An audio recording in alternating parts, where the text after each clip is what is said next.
दोस्तों, आप लोगों का दिल से नमस्कार। तो दोस्तों, आज हम आप लोगों को बताने वाले हैं संख्यांकी के बारे में, है ना। और संख्यांकी के बारे में यानी स्टैटिस्टिक्स के बारे में बहुत सारे काम आएंगे, बहुत सारे कंपटीशन में इसके सवाल पूछे जाते हैं। तो प्लीज आप बिल्कुल आप हमारे साथ बने रहेंगे। आज आपको सिखा के रहेंगे, आप सिखाएंगे आपको। देखो चलो माध्य की बात करते हैं। माध्य का ये सारी चीज के बारे में हम बारी बारी से बात करेंगे टॉपिक्स पे और सबको निकाल के दिखाएंगे। चलो माध्य की बात करते हैं। माध्य को इंग्लिश में मीन बोलते हैं। दोस्तों ये देखो ये आंकड़ा दिया गया है, इसमें से माध्य निकालना है। तो माध्य बराबर क्या होता है बेटा? योग बराबर क्या होता है? योग बटे क्या होता है? योग बटे जितनी संख्या। योग बटे क्या होता है? हम सभी जानते हैं संख्या। तो क्या लिखेंगे? योग कितना होता है? टोटल का योग करोगे तो भाई ये 80 आएगा। और कितना है? 1 2 3 4 5 6 7 8 है। कितना आया? 10। तो माध्यिका क्या कहलाएगा? कितना होगा? 10 होगा, राइट। अब माध्यिका की बात करते हैं। माध्यिका मतलब होता है बीच का। देखो इधर भी कितना है? 1 2 3 4 5 6 7 8। इधर से भी अगर 4 चलोगे, इधर से भी 4 चलोगे, बीच में कुछ बचेगा नहीं। अगर और नंबर रहता आंकड़ा का और संख्या रहता तब तो बीच वाला हो जाता। लेकिन ये क्या करोगे? तो क्या करेंगे? 1 2 3 यहां से हम 3 चलेंगे, इधर से 3 आएंगे तो 2 बच जाएगा, दोनों को ऐड कर लेंगे। तो माध्यिका बराबर क्या होगा? माध्यिका बराबर होगा 10 प्लस 10 बटे 2 यानी कि 20 बटे 2 क्या होगा? 10 आएगा। माध्यिका कितना निकला बच्चों? 10 निकला, राइट। अब बहुलक क्या है? बहुलक कैसे निकालेंगे? तो देखो बहुलक में क्या है ना, तो बहुलक निकालो। बहुलक कैसे निकालें?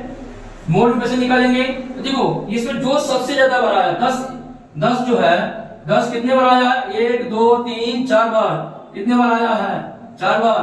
12 देखो 12 कितने बार आया है? 12 आया 1 2 2 बार, ठीक है। और 8 कितने बार आया है? 1 2 बार। बोलो सबसे ज्यादा कौन आया है? तो बहुलक आया है।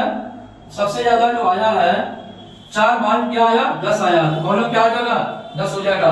बिल्कुल आप समझ के जाएंगे, यहाँ से कोई दिक्कत नहीं है। आप बिल्कुल ध्यान से देखिए, कोई दिक्कत नहीं, बहुत इजी है, बिल्कुल आसानी से आप समझ जाएंगे। तो दोस्तों एक बहुलक निकालने की फार्मूला भी होता है 3 गुना माध्यिका माइनस 2 गुना माध्य। अगर आपको बहुलक भूल गए तो एक फार्मूला अगर आपको याद है, बहुलक निकालने का एक फार्मूला होता है। तो 3 गुना माध्य कितना है दोस्तों? माध्य कितना है? 10 है। माध्यिका 10 है, सॉरी 3 गुना माध्यिका 3 गुना 10 माध्यिका। अच्छा इसके बाद क्या है? 2 माध्य कितना है? माध्य भी 10 है। माध्य भी 10 है, राइट। तो 3 दाई 30 और 2 गुना 10 20 आया। और कितना आया? 10 30 में से 20 गया 10। तो बहुलक कितना आया? बहुलक आया 10।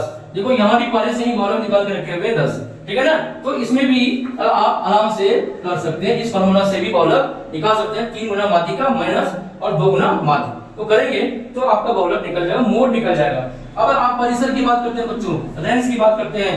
तो रेंज परिसर रेंज कैसे निकालेंगे? रेंज की जब बात करेंगे तो मैक्सिमम कितना है? सबसे हाईएस्ट कितना है नंबर? बड़ा नंबर कौन सा? 12। सबसे छोटा नंबर न्यूनतम संख्या कितना है? 10 है। 8 है। तो 12 में से 8 गया, कितना बचा? 4। तो ये परिसर कितना निकला? 4 आया। अब हम लोग बात करेंगे विचरण, प्रसरण और प्रसार का। ओके, तो विचरण की जो बात करेंगे दोस्तों, विचरण में क्या है बच्चों?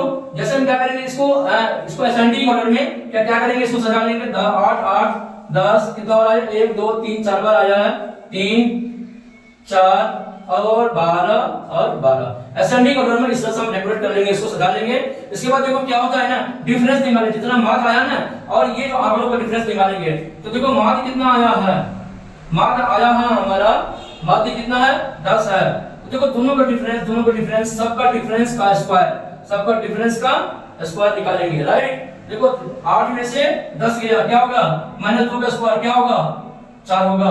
प्लस 8 में से 10 गया माइनस 2 का स्क्वायर 4।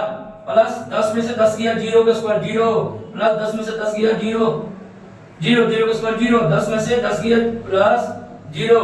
10 में से 10 गया 0 का स्क्वायर 0, राइट। 4 को 10 हो गया। प्लस 12 में से 10 गया, क्या होगा? 2 का स्क्वायर 4। और प्लस 12 में से 10 गया 2 का स्क्वायर 4। और उसे क्या करेंगे? और भाग दे देंगे। कितना से भाग देंगे? 8 है तो 8 से भाग दे देंगे। तो बच्चों ये हमारा निकल जाएगा 8 4 4 8 4 12 4 16 बटे 8, ये आएगा 2। तो हमारा जो है विचरण कितना आया? विचरण आया 2। कितना आया? 2। अब बच्चों ये विचरण हमारा कितना निकला? 2 निकला, राइट।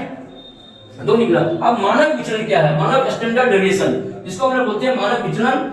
मानक विचलन या स्टैंडर्ड डेविएशन क्या है, ये कैसे निकालें? इसका दोस्तों फार्मूला होता है, क्या होता है? रूट अंडर क्या होता है? विचलन होता है। क्या होता है? विचलन। और विचलन जितना निकला उसको रूट कर लोगे, लेकिन हमेशा याद रखना क्योंकि वर्गमूल निकालोगे प्लस माइनस में आएगा, इसीलिए ये हमेशा प्लस ही लेना, प्लस का वैल्यू लेना, प्लस जो भी आएगा उसका वैल्यू लेना। तो देखो मानक विचलन क्या है? तो मानक विचलन बराबर क्या होता है? रूट अंडर विचलन, राइट। तो विचलन कितना है? तो विचलन आया हमारा 2। तो मानक विचलन क्या होता है? स्टैंडर्ड एसडी कितना आया? एसडी आया √2 आया, ठीक है ना। और √2 और विचलन गुणांक जो होता है बच्चों, उसका फार्मूला होता है SD बटे M इंटू क्या होता है? 100% से गुना कर देंगे, 100% से गुना कर देंगे।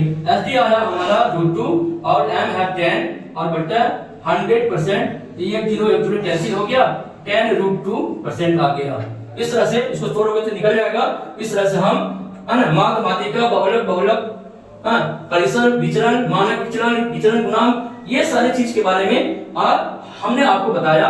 और एक दो क्वेश्चन जो एग्जाम में पूछा गया है ना, कंप्यूटर के एग्जाम में, वो भी मैं करके आप लोगों को दिखाऊंगा। जैसे मानक विचलन दिया रहेगा, कहेगा विचलन निकालिए, विचलन दिया रहेगा, कहेगा मानक विचलन निकालिए, इस तरह के क्वेश्चन भी आएगा। दोस्तों ये देखो, यदि एक जनसंख्या का मानक विचलन SD, मानक विचलन SD दिया हुआ है, तो इसका प्रसरण या प्रसार क्या होगा? कोई भी पूछ सकता है। विचलन दिया हुआ है, प्रसरण पूछेगा, विचलन पूछेगा, प्रसार पूछेगा, तीनों में से कुछ भी पूछेगा तो आप इजीली आप इसको निकाल सकते हैं। तो देखो SD दिया हुआ है, SD कितना है? 4 पॉइंट स्टैंडर्ड डेविएशन, यानी कि मानक विचलन को बोलते हैं इंग्लिश में स्टैंडर्ड डेविएशन। ये कितना दिया हुआ है? 4.5 दिया हुआ है। तो हम जानते हैं कि SD बराबर क्या होता है? रूट अंडर क्या होता है? विचलन होता है, विचलन दोस्तों। अच्छा, तो विचलन बराबर क्या लिख सकते हैं? तो SD का क्या हो जाएगा? स्क्वायर हो जाएगा और विचलन इधर रह जाएगा, क्यों? रूट अंडर का तो स्क्वायर आता है, तो विचलन बराबर हम लिख सकते हैं दोस्तों, SD कितना है? 4.5 का स्क्वायर कितना होगा? 4.5 का स्क्वायर कितना होगा? तो 45 इंटू 45 को गुना करो, 25 का 5 हो गया, 5 गुना 5 के 20 गुना 40 और 40 2 42, हाथ में 4, 400 का 16 4 20, 400 का 16 4 20, 20 25 में 2 अंक के बाद दशमलव बिठाएंगे तो 20.25, ये आपका आंसर होगा। ऑप्शन नंबर ए आंसर होगा।